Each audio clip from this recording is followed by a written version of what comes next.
नमस्कार, आप देख रहे हैं हिंदुस्तान समाचार स्टार, हर खबर आप तक।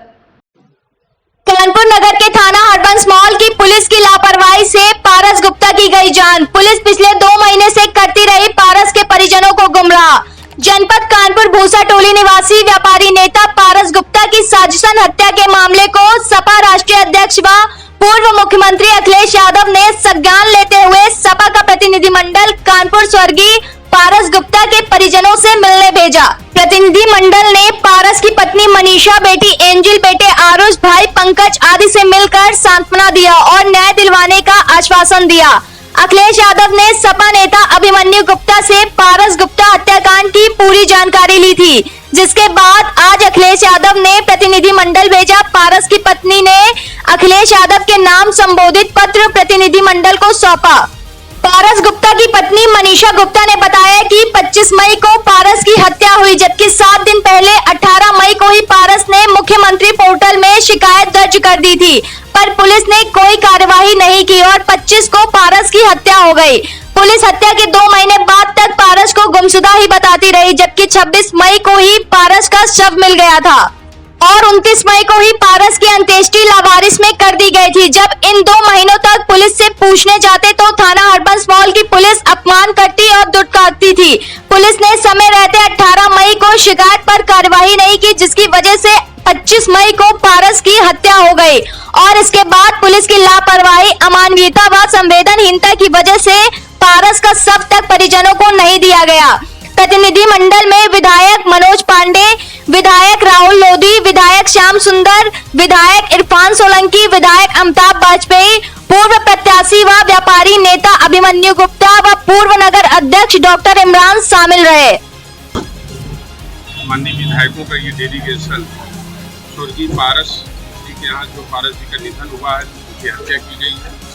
उस पर हम लोग यहाँ पर आए हैं। हमारे साथ डेलीगेशन में माननीय इरफान साहब, माननीय विधायक अमिताभ जी, माननीय विधायक श्याम सुंदर भारती जी, माननीय विधायक राहुल लोधी जी और भी कई लोग इस डेलीगेशन में शामिल हैं। आज उनके उस पीड़ित परिवार से, स्वर्गीय पारस जी की माँ, उनकी धर्मपत्नी से, उनके बच्चों से हम लोग मिले और भी जो हम लोगों ने अन्य लोगों से जानकारी ली, जो चीज़ें सामने आई हैं ये बड़ी हसरत कर देने वाली है। और आज़ाद हिंदुस्तान में जब हम एक बड़े लोकतंत्र और बड़े संविधान की बात करते हैं और जब लोगों की सुरक्षा और न्याय दिलाने की जिम्मेदारी पुलिस की हो, खासकर जिस अभिप्राय से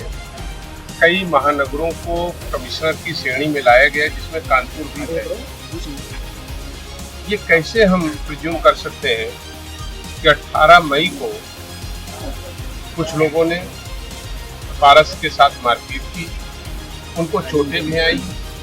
कई पड़ोसियों ने, कई मित्रों ने, उनके परिजनों ने उनकी चोटें देखी और अपने परिजनों से उन्होंने इस बात को बताई और इसे माननीय मुख्यमंत्री जी के शिकायती पोर्टल पर उन्होंने बाकायदा इस शिकायत को दर्ज कराया। जब माननीय सर्वोच्च न्यायालय या माननीय उच्च न्यायालय ये कह रहा हो और शासन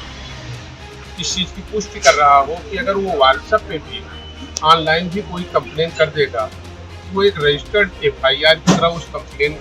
को ट्रीट किया जाएगा। लेकिन 18 तारीख से लेकर के जब कोई भी कार्रवाई उस पर नहीं हुई और 26 मई को पारस जी अपने घर से निकले और रफ ड्रेस पे निकले, वो कहने के लिए निकले, हाफ पैंट में निकले और उस तारीख से वो नहीं आए। 27 को परिजन संबंधित थाने में, जो हरबंस मोहाल नाम का थाना है, उसमें जब वो गुमशुदगी की रिपोर्ट लेकर के गए, उस समय भी गुमशुदगी उनकी लिखी नहीं गई और ये कहा गया कि 24 घंटे वेट करिए और फिर जाकर के शाम को गुमशुदगी रजिस्टर्ड की गई। इस बीच में 2 महीने का अंतराल हो गया, 2 महीने का अंतराल पुलिस सोती रही और परिणाम क्या हुआ कि पुलिस ने ये खोजा ही नहीं कि उनकी मृत्यु हो गई, उनकी हत्या, उनके साथ घटना घट गई। जब पीड़ित परिवार फॉरेंसिक लैब से उसने जाकर के ये पता करने का प्रयास किया कि ऐसी कोई डेड बॉडी मिली तो नहीं है, तब उन्हें पता चलता है कि 27 को उसी थाना क्षेत्र में, जिस थाना क्षेत्र में गुमशुदगी की रिपोर्ट उठाई गई। आज हम पूछना चाहते हैं बीट का सिपाही कौन था वहां पर? क्या बीट के सिपाही ने ये पहचानने का प्रयास नहीं किया और ये देखने का काम नहीं किया कि उसी के संबंधित थाने में गुमशुदगी पारस जी की लिखी हुई है और डेड बॉडी को लावारिस दिखा करके उसकी अंत्येष्टि कर दी जाती है। शायद अगर परिवार फॉरेंसिक लैब में न जाता तो उसे ये भी न पता चलता कि उसके उस बेचारे अंकुश को कि उसके पिताजी की हत्या हो चुकी है, उनकी डेड बॉडी मिल चुकी है। ये तो फॉरेंसिक लैब जाने के बाद परिजनों को मालूम हुआ कि उनकी हत्या हो चुकी है। आज जो लोग बड़े बड़े सवाल, बड़े बड़े वादे और बड़ी बड़ी बातें कानून व्यवस्था की कर रहे हैं, हम पुलिस के उन अधिकारियों से पूछना चाहते हैं कि आपने जो थाना इंचार्ज और चौकी इंचार्ज को सस्पेंड करके इस क्या पूरे उस परिवार के उनके पिता को आप वापस कर देंगे? इसमें केवल थानेदार और चौकी इंचार्ज जिम्मेदार नहीं है, बल्कि सर्किल का जो सीओ है वो किस चीज की मॉनिटरिंग कर रहा था। सर्किल के सीओ को प्रतिदिन रिपोर्ट जाती है कि आज किस सर्किल के थाने में कौन सी एफआईआर किस धारा में दर्ज हुई और उस पर क्या कार्रवाई हुई। 2 महीने तक उन्होंने गुमशुदगी के बारे में नहीं पता किया। जिस सर्किल के सीओ को ये मालूम ना हो कि उसी के एक पुलिस विभाग की फॉरेंसिक लैब में एक व्यक्ति जिसकी डेड बॉडी मिली और उसकी अंत्येष्टि कर दी गई, उसको भी उन्होंने रिपोर्ट देखने का या वहां से मंगाने की जिम्मेदारी नहीं समझी। पीड़ित परिवार दर ठोकरे खाता रहा और थाने में जाता रहा। तो आज मैं बड़े दुख के साथ कहना चाहता हूँ, उस अबला के साथ आज जो विधवा है उसके साथ दुर्व्यवहार किया, उसके साथ बदतमीजी से बात किया, अपमानजनक ढंग से बात किया। और समाजवादी पार्टी का ये प्रतिनिधिमंडल इस बात को लेकर के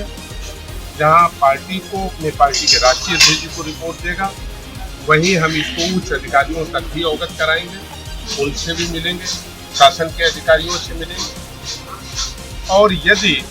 इसमें न्याय नहीं मिला और जो और संलिप्त इसमें दोषी अधिकारी हैं, पुलिस अधिकारी, उनको बचाने का प्रयास न करे पुलिस, नहीं तो आने वाले आगामी विधानसभा में भी इस मुद्दे को हम लोग पूरी प्रमुखता से, पार्टी का मुख्य सचेतक होने के नाते पूरी जिम्मेदारी से इसे विधानसभा के अंदर भी हम लोग लाने का काम करेंगे और इस बेटी की लड़ाई हम लोग लड़ेंगे मजबूती से। राष्ट्रीय अध्यक्ष जी का पूरा समर्थन है, सहयोग है और उन्होंने दुख भी प्रकट किया है और उन्होंने ये कहा भी है, कुछ पीड़ित परिवार से आप कहिएगा कि पार्टी और पार्टी के सारे लोग इस पीड़ित परिवार के साथ हैं, इनको न्याय दिलाने की पूरी लड़ाई लड़ने का काम